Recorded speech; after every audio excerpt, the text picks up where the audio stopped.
JR, that there is value in slowing down. JR, when you get to this passage, it's dealing with some very important topics, and so there's value in slowing down and just kind of looking at that topics. There's also some loss when you slow down, because when you slow down, really what you're dealing with is from the end of chapter 11 all the way through chapter 12. It's one day. All of this stuff happens in one day. Most of what this happens in one discourse. It goes 1, 2, 3, 4. It happens all together, and there is value in looking at it that way as well. So, Brother Mark, we kind of slowed down to get the feeling and look at these at some of these things. After all, the first day is the triumphal entry. The second day you have the cursing of the temple, and then you get to this place where you have these questions. The first question is dealing with authority. The second question deals with politics. Two very important things, especially in our time. And so we slowed down a little bit, but what I want to do this morning is kind of go through it and gain the picture of all four. Now, to do that means we have to start in chapter 11 and get all of chapter 11 and all of chapter 12 done together. So I don't know how well this works, but that's what we're going to try to do. I'll talk fast, you listen fast, and hopefully we get done at the same time. Mark chapter 11 is where this begins. Day 1 begins in verse 9, and I just want to, again, grab the stage. It's one of the things you lose when you slow down. You lose the fact that this all happens in the final week. This is Passion Week. All of this happens. Where we're at right here in chapter 11 and 12 really sets up the reason why Jerusalem blew up and they turn around and start yelling, "Crucify him, crucify him." This is when every powerful group in the city turned against him and said, "We've got to end this here." It is because of the answer to the four questions that they were able to do that. And so, it is a very pivotal point, but at the same time, you have to realize it's all happening very quickly. And so in chapter 11, verse 9, and they that went before, and they that followed, cried, "Hosanna, blessed is he that cometh in the name of the Lord." This is the triumphal entry. Verse 11, and so in his entry, where does he go? And Jesus entered into Jerusalem and into the temple. And he looked around and upon all things, and now it was late, so he leaves. That's day 1. Day 2 begins, and on the morrow, verse 12, when they were come from Bethany, he was hungry. This is where he sees and curses the fig tree. Verse 15, and they come to Jerusalem, and Jesus went into the temple, curses the fig tree, goes into Jerusalem, and he cleanses the temple. This is where he cleanses the temple. Verse 19, and then when even was come, he goes out of the city. End of day 2. Get to day 3, 11 verse 20. And in the morning, as they passed by, they saw the fig tree. He teaches the lesson of the fig tree. Go to verse 27. And they come again to Jerusalem, and as he was walking in the temple, there come to him the chief priests and the scribes and the elders. So now this is where the four questions begin. We spent some time looking at the first 2 questions, but this is where he begins this attack. Even before we look at those 4 questions, we're going to try to put all of them together. We're going to try to look at them kind of in the same pattern. I do want to point out this, give some thought to this. Jesus, God's Son, comes to God's house. I mean, that's what happens right here in verse 27. But Mark, God's Son comes to God's house. And by rights, there should be worship, there should be praise, there should be thanksgiving, there should be adoration. But instead of any of those things, what he gets is rejection, doubt, hostility. He is not the center of worship. He is the focal point of debate and doubt and accusation. No, Brother Kevin, we look at that and this is just a terrible thing. But I really have a thought, a question. Has that continued since that day? I mean, the question really is how do people come to God's house today? Understand, when we come, Ben, I almost said, if you came here today and God was going to look into your heart. Well, if you come here today and God is looking into your heart, because he is. It's whether we acknowledge the fact that he sees what's in there or not. But are we coming in the door with adoration and worship and praise and thanksgiving? Or, Brother Ivy, do we walk in the door full of conflict and challenge and argument and doubt? And really, what all those things are about, we're doubting his authority to rule our life. Because, Brother Mark, if I have frustration and struggle and challenge, where's my frustration and challenge coming from? I think it should be different. Well, ultimately, who am I saying is in control? But then sometimes I just wonder, just thought, do we come into the house the same way they did? Now, that kind of thought makes us look at these 4 questions a little bit different. Because it's easy to look at those 4 questions and say, those evil scribes, those evil elders, those evil Pharisees. But Brother Ivy, what I think we're seeing is we're going to see 4 different areas that are problems inside of man, all man. And we're going to see how he responds to those questions. And then hopefully later we'll come together and there'll be a third thing. We'll come back and grab a picture of how it should look or marks of Christianity. So Mark chapter 1, the first question begins in verse 27. Verse 28 says this, and they said unto him, by what authority dost thou these things, and who gave thee this authority to do these things? Now, Donnie, we spent some time looking at this, so these first 2 are going to be the easiest for us to go through because we spent 40 minutes talking about it. But what they're talking about is yesterday he shows up and he cleanses the temple. He stops them from trafficking in between. Doing business as normal doesn't happen because he changes it all. And this is a big event. So you look who shows up. Who shows up? Well, the lawyers show up. The leaders show up. The elders, who do you think the elders are? Those are the powerful ones in the city. The scribes, who are they? They're the ones who know the law. You know what happens if you cause that kind of ruckus? The lawyers show up. The leaders show up. That's exactly what's going on in here. Who said you could do this? Who do you think you are? That's the question. And so they come to him and they're asking this, who gave you this authority? Now, we know the answer. The answer is, he's the Son of God. This is God's house. He has authority. In fact, he's the Son of God. This is God's creation. He has authority over all of it. We know the answer, and I believe they did too, but they rejected it. But Mark, they've been following him since day 1. We can go all the way back to chapter 3. They show up to test him in chapter 3. They're recording things in chapter 3. They run back to Jerusalem to tell on him in chapter 3. To tell what? What he did. So what they have seen through his entire ministry is he has power over nature. They've seen this. They've seen he has power over demons. They've seen he has power over sickness. They know he has power over death. Yet they choose to reject that. And what they're doing is they're showing up and say, yeah, whatever. You don't have power here. You're not the boss here. Again, Brother Wayne, those terrible people. It's my life. I'm going to live it my way. It is no different. We can say who we think he is, but our decisions oftentimes deny that he's the Christ. In our life, we're not giving him authority. We're usurping that authority. It's kind of the picture that's going on here. But we came to this conclusion. Here's one picture of man.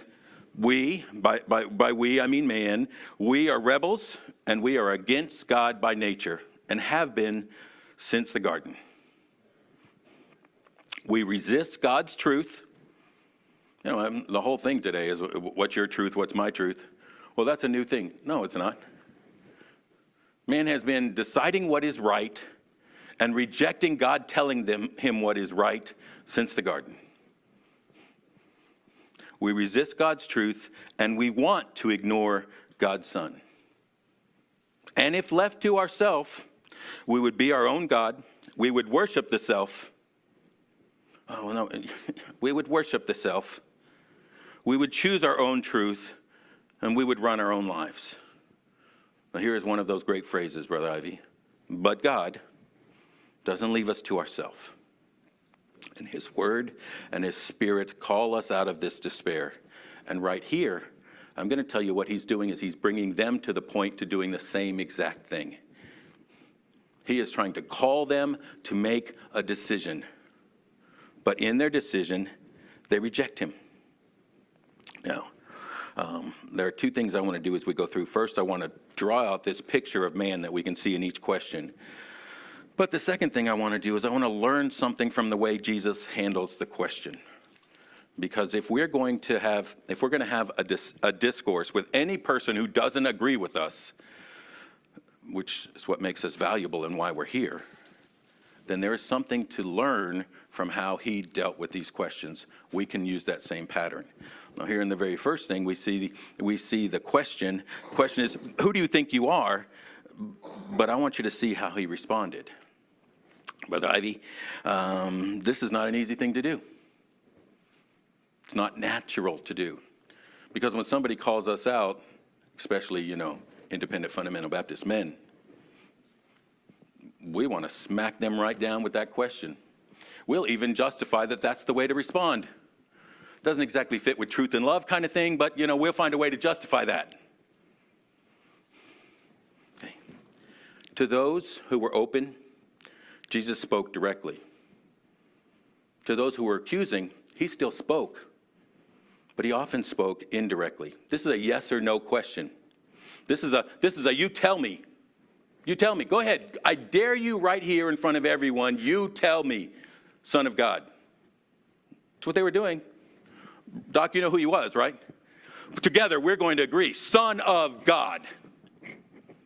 Second person of the Trinity. That's who he was.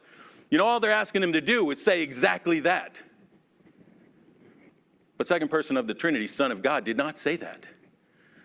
Did he answer that way? Well, who does John say that I am? What's John's ministry? You know what he's doing? He's putting them in the place where they have to answer that question. You answer it. It's very, very strong point that we should implement in our lives. He is not intimidated. Okay, I would say these are the, Brother Ivy, I'm not that old. I'm 50, almost 56. I guess that's getting pretty old. I'm almost pretty old. So I've seen almost a lot. In my opinion of almost seeing a lot, people usually respond to a question like this one of two ways. Neither one of those one of two, usually, the one he's given us, the example he's given us, usually they respond in one of two ways. Either we respond with, I'll smack you down, give me the biggest hammer, let's pick a fight, let's draw sides, or they're so intimidated and awkward that they don't call to choice. They don't bring to decision. Here, he's not either. He's not intimidated. He doesn't agree. He doesn't just go along with some soft way. Everybody, has an opportunity, and you can make your own. He doesn't do that. Nor does he break out the hammer and cause division.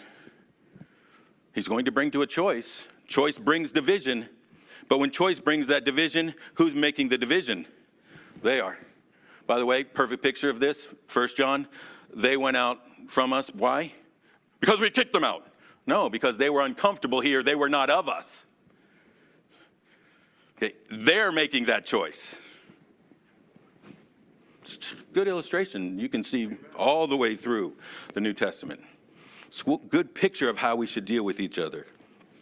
Anyway, so Jesus answers it in two ways. One, he says, well, what do you think about John's ministry? John, I'm the forerunner for the Messiah. That John? And then second, he gives them the parable in chapter 12. We went over this parable. Remember the parable? A man had a vineyard. He rented the vineyard. Those who rented the vineyard, they're ignoring him. They don't pay back. They don't honor. So what does he do? He sends a servant. What do? They beat the servant. They kill the servant. He sends a son. What do? They kill the son. So what does he do? He sends his beloved son. He gives them this picture. Chapter 12, verse 9. What shall we therefore, the Lord of the vineyard, do? So what's going to happen? He paints this whole picture, and then he says, now what's going to happen after this is how they treat the Lord of the vineyard, after this is how they treat those he sends? He goes ahead and answers. Ms. Maddox, this is different than all these other questions, by the way. He asks questions, and he waits for them to answer. They don't get a chance to answer this one. He asks the question, and he gives the answer. What shall therefore the Lord of the vineyard do? He will come and destroy the husbandman and will give the vineyard unto others. So he answered in two ways. Here's what's important. And here's, Brother Ivy, they ask the question, but he does not let them control the conversation. This is what's beautiful. They throw it out there. He doesn't follow along their preordained steps. He changes the conversation. He takes it to a place where they have to make the decision. They have to make the choice. He brings it to a place where he talks about action. What do you think this picture is? The vineyard and the owner and the husbandman. And look, you have a choice. He gives them chance after chance after chance. You had a choice, you had a choice, you have a choice. He brings it to a place to call to action, and then he gets it to a place, there is a consequence for your choice. What do you think he's going to do after this is your choice? Oh, man, I never saw that before. Well, they did. They got it right away. Verse 12, and they sought to lay hold on him, but feared the people, for they knew that he had spoken the parable against them. Now, here's a great picture we are by nature rebels. And how does he respond? Two different things. By nature, keep this in mind, we're rebels. And how does he respond? Well, he doesn't allow them to control the situation. He's not fearful, but he brings them to a place of their choice. Very smart. Second question begins in verse 13. And they said unto him, certain of the Pharisees and of the Herodians, this is a different group. They send unto him. This is a different group. Their purpose was to catch him. Remember, we went through this. The Pharisees and the Herodians, strange bedfellows. They don't agree on anything. They can't stand each other. But the one thing they agree upon is he must go. And they come, verse 15, they present themselves as seekers of truth. And you know, you're so smart, we really just want your opinion on here. Verse 15, he says, shall we gather or shall we not give? But he, knowing their hypocrisy, very important, said unto them, why tempt ye me? Bring me a penny that I may see it. They present themselves as seekers of truth, but Jesus knows their hypocrisy. They talk as if truth matters. But the reality in their life is they don't care what he says. They have no plan of obeying anything. So first, we see by nature we're rebels. Second, we're hypocrites who avoid truth. Now, Brother Wayne, you're saying, I don't know if that's true of me. Well, I'm talking about all men. I can tell you this, before you were saved, that was you. And probably on some level, that's still some area we struggle with today. We are progressively growing in sanctification. There will come a day, but if we're breathing on this earth, that day hasn't come yet. So what we're seeing is these are the areas we struggle. We struggle with rebellion, and we struggle with hypocrisy. We talk better than we act. We present ourselves outside better than we are on the inside. Which, Brother Mark, is oftentimes why we struggle so much, because on the inside we really know who we are, but on the outside we put forth such a facade, and we expect sooner or later somebody's going to see it. And that usually responds with us being so aggressively ugly and swinging at people all the time to protect ourselves. Our goal is to deceive others in this presentation, and I'll tell you what happens is in working so hard to put forth the facade and deceive, usually the person that gets deceived first is self. We start to believe that's who we are. Deception, this deception, let's see, Ephesians chapter 4, just jump into like the middle of the chapter, go through the rest of that chapter. Brother Mark, this deception, being self-deceived, looking through the glass darkly, James, this shadow, this holds us back from seeing and obeying the truth. That's this picture. So how does Jesus respond to this attack? Okay, we know what they were doing. They were trying to get him to come out here and say, all right, how should we respond to the occupation of Rome?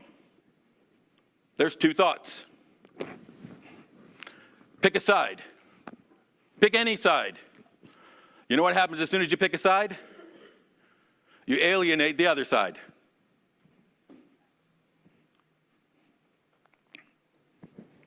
That's what happens. But obviously one side should be right, right? All I'm to do is, how does he respond? He does not pick a side. This goes against a lot of times what we say we should be doing. Jesus does not pick a side.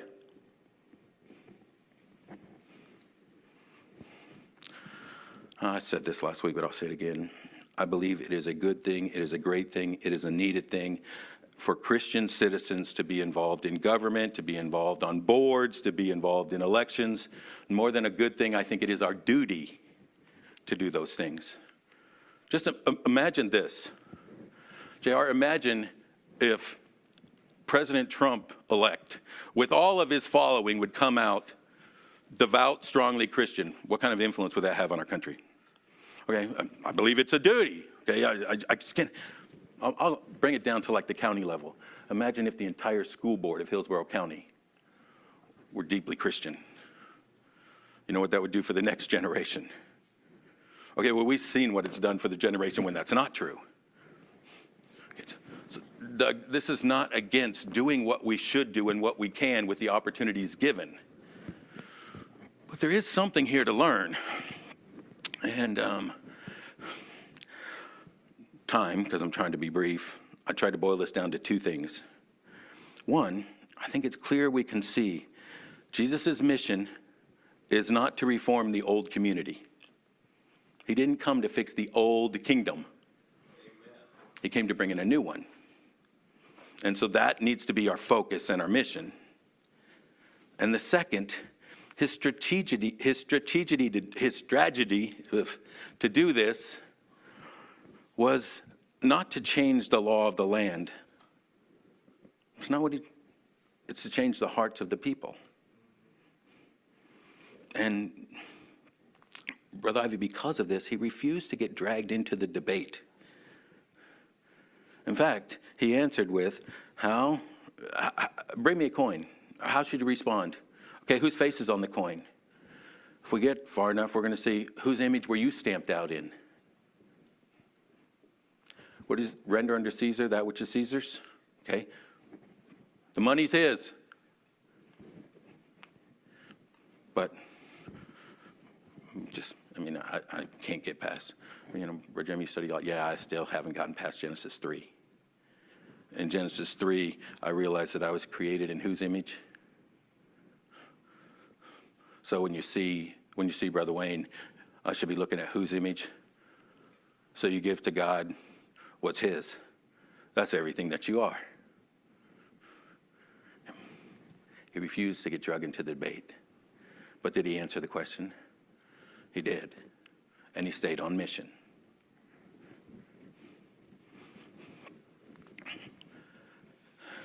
Third question begins in verse 18. It's a theological question. It relates to the resurrection. Then come unto him the Sadducees. He's just going to get the whole group.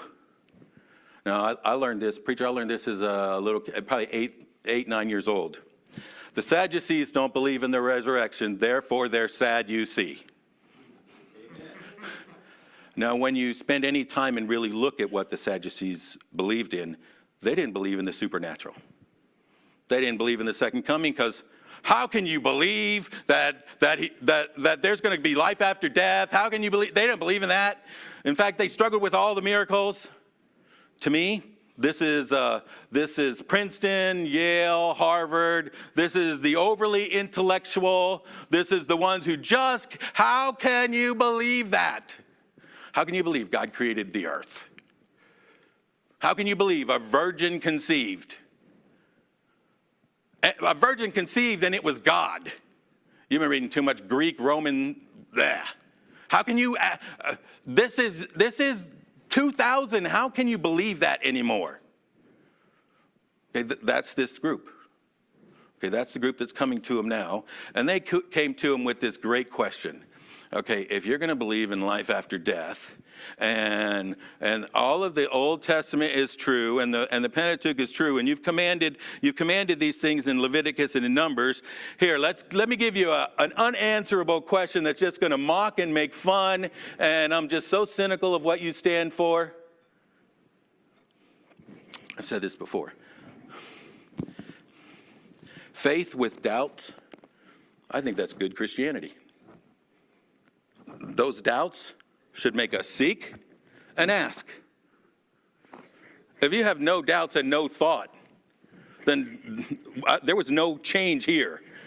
It's all emotional. It's going to flip-flap all over the place. Okay, their doubts had no faith. It was cynical, mocking, sarcastic. It was meant to demean. So, Brother Hank, they come with this demean.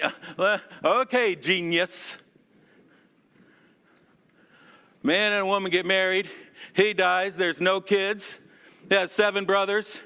Oldest brother, okay, does the act of the kinsman redeemer. No kids, no men. He dies again and again. All 7. She goes to heaven. Your heaven, your rebirth. There's 7 people.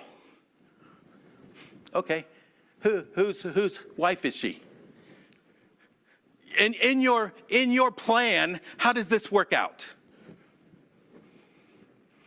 There's no even pretense of coming to him for wisdom here. And you say, oh, that's so terrible. If you talk to people, that happens all the time.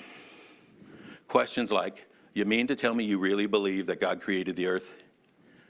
You mean you really intend to tell me he was born of a virgin? You can really believe that? Okay, that's the picture that's coming on. Jesus answers this. And he gets right to the point. I think it's verse 24. Let's see.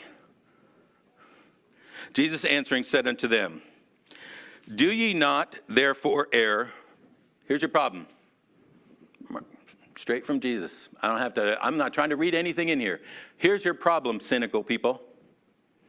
You know not the scriptures or the power of God. So, how could you possibly believe God created, God died, God rose, virgin birth? How could you believe this? Well, here's the question. What kind of power do you think a God would have?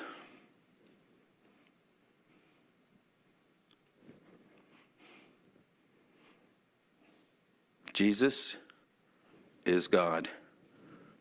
And as God, I believe he has omnipotent power. You know the result of that, Brother Kevin? I have no problem with the miraculous. You mean you understand it? Yep, this way. God can do it. It changes how we look at everything. Now, for this group, Jesus clearly revealed God's power. They had a chance to see it. They saw it in the prophecies fulfilled. They saw it in the forerunner. They saw it in the birth. They saw it in his life. They saw it in the miracles. And they're going to see it in his resurrection. When this group continues to deny his deity, they're denying the power of God. Brother Mark, I didn't get to see all those things. But I have this.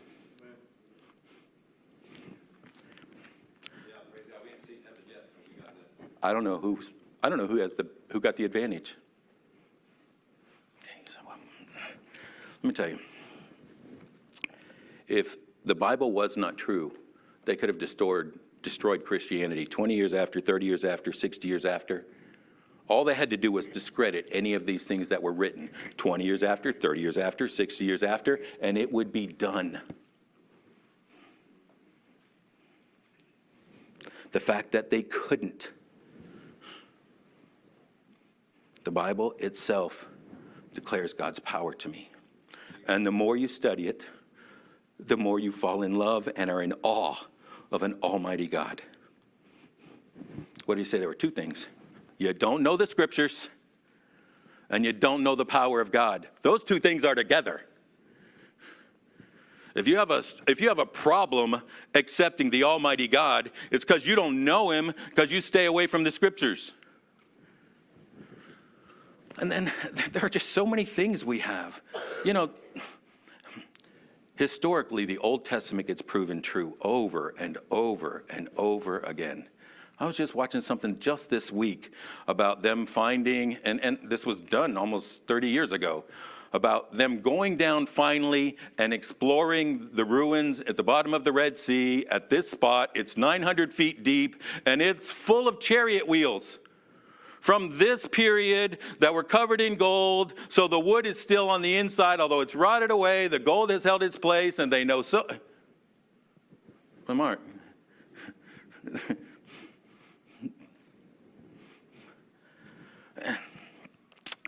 And we can go through. One of my favorite, 4 months ago, Sodom and Gomorrah. You go to the area where they think is Sodom and Gomorrah. Today, still today, they have balls of sulfur. You can walk out there and pick them up. I watched the guy pick up a mound this big and light it on fire. Just watch it burn. Again and again and again. And you can go through science. Oh, doesn't science disprove? The best science has today is a Big Bang. Think about a Big Bang. At some point, out of nowhere, something happened and everything was born. God spoke. Give you an answer to the Big Bang. Black holes. Study a black hole. Brother Mark, a place of intense heat with such gravitational pull, you would always feel like you're falling, that light can't escape from, so it's pure darkness. You know what that sounds like? Doesn't science disprove the Bible? No. No. They had a cynical unbelief that caused them to reject God's power. Now, how did he respond? Well, this is what happens when we face that group. Ben, just like I think there's a normal response when we face the prior group. You know, we either, I'm going to punch them. That's it. I'm not taking it. Or we shy away and we don't say anything. When we face this group, because what does this group try to do? They try to belittle you. Go ahead and tell me you believe in a God who created the earth. Okay. What grade did you quit? And they begin to mock our intelligence. They begin to belittle us. They begin to make us feel stupid, feel dumb. Jesus was not ashamed. In fact, he was very confident in his response. They try to embarrass. Okay, they're trying to embarrass. What you and I have to remember when they're trying to embarrass us is that the one that is ignorant is the blind one who cannot see.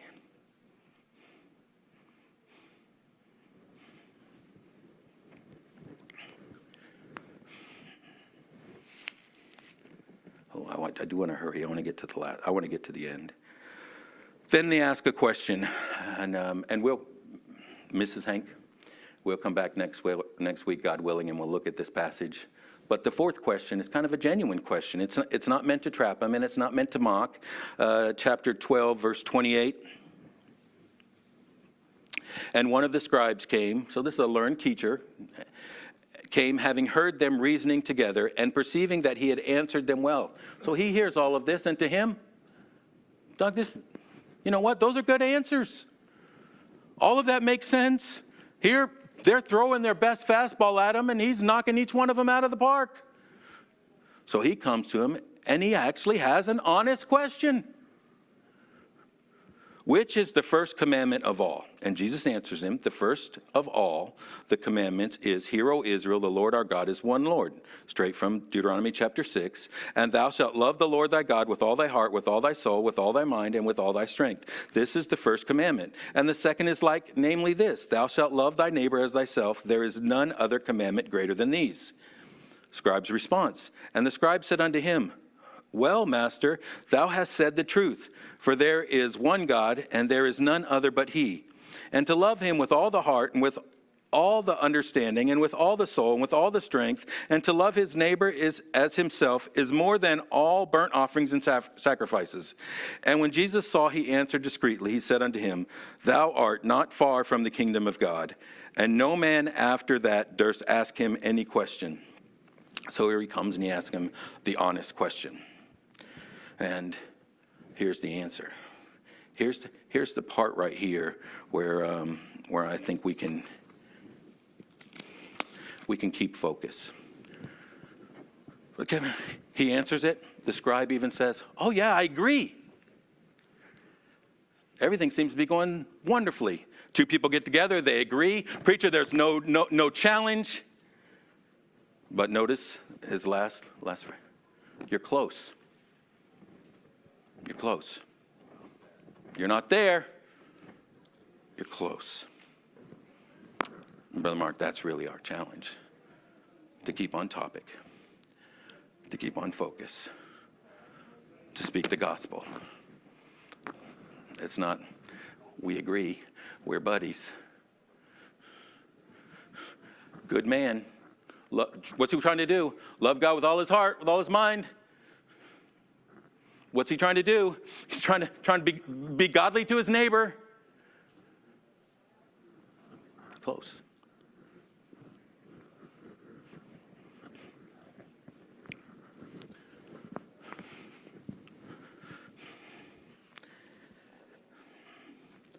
Four insights. Don't be intimidated, take the lead. Don't be distracted, stay focused. Don't be ashamed, be confident. Fourth, keep it clear. The Mark, it's about the gospel. Now, there are also four areas of man's fallen condition. God has absolute authority, but man naturally rebels. He lays absolute claim to our life, but we're hypocrites. We care about how we look on the outside,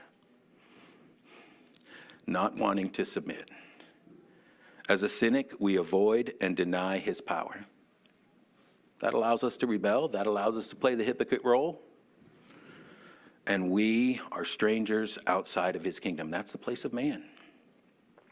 But Jesus is calling people to make a decision here. We must choose. Here you go. I'm just going to read through these. So if we take our stand as Christians, what should that look like in light of these things? Well, one, I think we should exchange rebellion for submission. That should be the picture of a Christian life.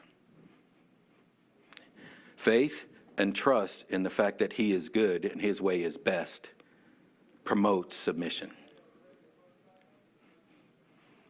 We only struggle with submitting when we doubt those areas. And that means we still want to be in charge. But that's still the rebellion. Christianity should be seen in our exchanging that rebellion for submission to him. I do not want to spend the rest of my life arguing on what's best for me with the God of heaven. I don't want to spend that time arguing with him. If I believe he is good and he loves me, then where is the problem in following? Two, that should cost us to offer our life unconditionally. Remember, whose image? Give to Caesar his image. Give to God what's in his image. What's in his image is our very life. It's everything that we are. Three, we should love God. Believe in God's omnipotent power. It's an answer to being cynical. God can do all things. This, again, is going to tie to us knowing the God of the Bible, not the God of our own mind.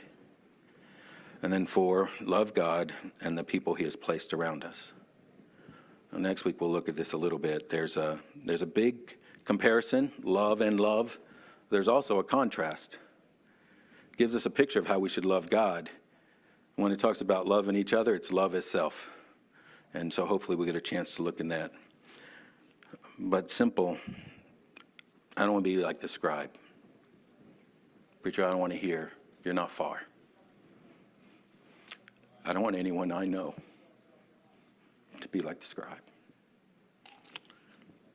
I want us to see right here, in the middle of Passion Week, Jesus is calling men to make a decision for salvation. Brother Hank.